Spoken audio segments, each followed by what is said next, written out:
Okay, best possible session for your minutes. I was just in the gym then, a complete rest day for me. I never ever do this, but there was somebody in the gym and they said they see me running a lot. I run outside a lot. On top of my building here, there's a gym, so it's super convenient, especially for my uphill sessions. And she asked me, what is the best session to get fit? It's really difficult to answer that, and there's a thread, or there's a certain type of session that will, without doubt, be most efficient. The most efficient use of your time, get you the strongest, get you the fastest, get you the most endurance, and basically overall fitness. And this will hit it more than absolutely anything at all. I'll go into the specifics of the session that we just did, and I just coached her through, but it's hill reps. It doesn't get any better than hill reps. Now you need to gradually get into it. Arms going everywhere, like Mr. Tickle. You need to gradually get into it. And the perfect place to do that is the treadmill. So a lot of runners will be used to kind of going out and running flat, maybe where you live, depending on where you live, it's kind of undulating up and down, and you'll hit some gradients and it'll be for 100 meters, 200 meters, but sustained level of gradient for more than 500,000 meters, 2 minutes, 3 minutes, 4 minutes, 5 minutes at a time, it's actually quite rare to have access to that, especially if you're in the UK or you're somewhere flat in the US. But where I've been living the last 10 years, in Chiang Mai in the north of Thailand, and in the south of Spain in Granada, I moved there specifically for the mountains. So I always had access. When I moved to try to win after coming 38th and rubbish in the Subida Pico Valletta, I moved there because I knew I had to be there to get used to running on the course, to running consistently up gradients for 2, 3, 4 hours in order to win the race. So I moved there to get better at hills, and with that comes a long hill run, a long sustained effort uphill, which obviously builds exactly what we're going to talk about in a minute, but hill reps, which are going to kind of easily put you into that zone 3, zone 4 and zone 5, which I'll come to that in a second, without the wear and tear on the body. Now, what do I mean by that? So if you're running up a gradient, you're naturally kind of fighting gravity, as well as kind of like sprinting up and it's much easier to put yourself into the red, to put your kind of your heart rate higher, to get your breathing really high, and with that is going to come a quicker, better adaptation. There he is. He's doing hill reps every day. So it's going to be a quicker adaptation. So just to go back to that session that we've just done and then key into the progressions that will come from that. So the session we just did was really simple. So I said walk for 2-3 minutes on the treadmill. Walk at 1% and then gradually walk the second minute at 2%, then at 3%, and then start to run. And she was running 8 kilometers an hour, then 9 kilometers an hour, then 10 kilometers an hour. Okay, now, after 3 minutes, get out, do some dynamic stretching. So we did some leg swings, we did some lunges, we activated the glutes, because you want the glutes to be doing the work. And that's the key with hill reps and hill sessions. The glutes are doing most of the work, and the bigger muscles don't get tired. They obviously don't get tired as quick as the smaller muscles. Your calves are gonna get tired way faster than your glutes, yeah?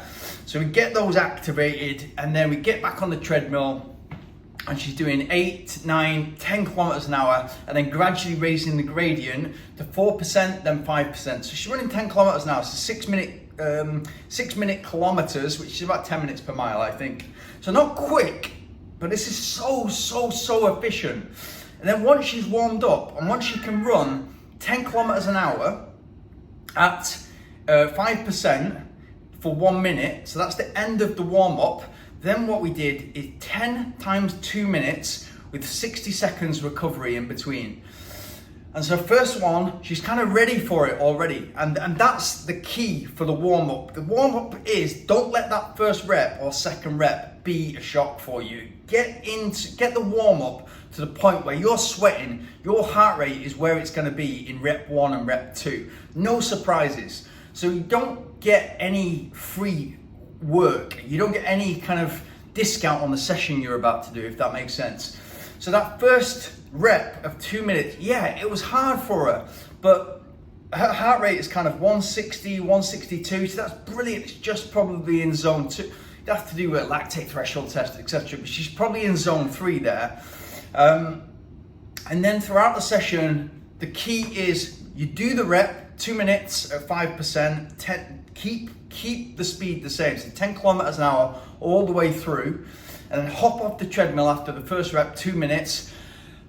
Focus on your breathing, maybe take some liquid in, focus on your breathing, and focus on getting your heart rate down as much as possible. Because over the weeks, that's what you're gonna see. You're gonna see what it takes at 10 kilometers an hour, keep those variables as consistent as possible. It's 10 kilometers an hour, 5%, then see what the heart rate is in the future. In 3 weeks, 6 weeks time, see what it is. But also see what the heart rate comes down to after 60 seconds rest. That's coming below 130 beats per minute, so she's recovering quick. So then we hop on the treadmill again, we go again. The second one's a bit easier. Usually the first rep is a shock to the system, and it's a bit easier. Rocket, you're gonna have to be quiet. So it's a shock to the system. So the second rep is much easier. Psychologically, it's much easier, but she's putting the same level of effort. And then once she's finished that second rep, and the body is ready, the glutes are engaged, everything's working nicely, the stride length's good, then 20% of the session is already done. She's got 8 reps done and she knows the drill then. So then she's taking in liquid, she's calming down, and then so get towards the end of the session. So with 30 minutes, 10 times 2 minutes with 60 seconds rest, within 30 minutes, plus your warm up and your cool down, within 30 minutes, you've got an amazing session there that is going to make you fit. It's gonna build strength in the glutes. It's going to make you more economical as a runner because your stride length, your push off is going to be stronger. Your stride length is therefore going to be longer. So you're going to get to your goal quicker. It's going to make you fitter aerobically, so your cardiovascular system is going to be stronger, and it's just 20 minutes of hard running. It's a great session, and the progressions from there then go. Okay, you can do a few things, right? So you can reduce the amount of rest, so you can bring that down to 45 seconds, then to 30 seconds. Keep everything else the same.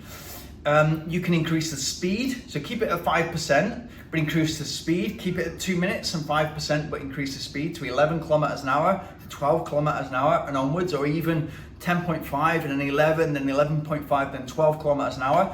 Once you're doing 12 kilometers an hour, 5 minutes at 5%, it starts to get serious, even for 2 minutes. Or you can increase the gradient. So it depends what you're training for.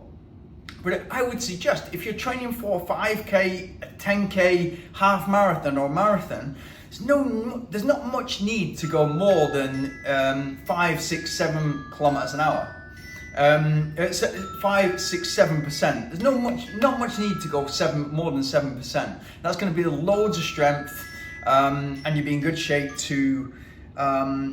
good shape in order to move forward from there. Obviously, the next progression, and the one that I love the most, is increasing the amount of minutes that you're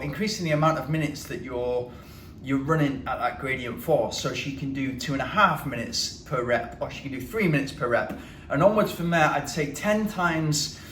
I get to 10 times 5 minutes, and then do 5 times 10 minutes, and it's so good. I know if I'm training for a marathon, and a lot of top marathon runners have said this to me, if they can do 10 times 5 minutes in a mile, so less than 5 minutes per mile, I think that is.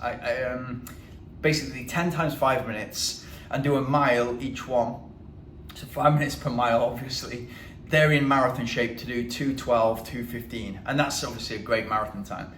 So you can do progressions that way, and obviously you can do more intervals. So instead of doing 10, you then do 12, then do 15, then do maybe 18, then do 20. 20 times 2 minutes is kind of getting on. Like if you're doing 20 times 400 meters on the track, that's going to be 60 seconds to 2 minutes, depending on how fast you're running them. So yeah, the three different types of, so hill reps, number one way to get fit, most efficient use of your time for a runner. Then from there, start small. So 5% is fine to go into. You want to start at 3% and be super careful. Make sure your calves are warmed up. Make sure your Achilles are warmed up. Make sure your hamstrings are warmed up. Make sure your glutes are engaged, and make sure that they're doing the majority of the work. And then start with something small. Maybe start with 10 times 30 seconds or 10 times a minute. 10 times 2 minutes today was perfect for this girl. And then from there, you can increase the length of the interval. You can increase the number of intervals. You can increase the gradient, and you can increase the speed. Or you can increase, number 5, you can decrease the amount of rest in between. But for quality, remember, if you want to keep the quality, meaning that you want to get the best out of every interval, and those intervals are as much about strength as they are about your pushing your lactate threshold or pushing your fitness up. You want to keep the quality, so I'd say 60 seconds is a sweet spot there, especially when you start to push on to 3 to 5 minute intervals, to 10 minute intervals. Keep it at 60 seconds. Great stuff.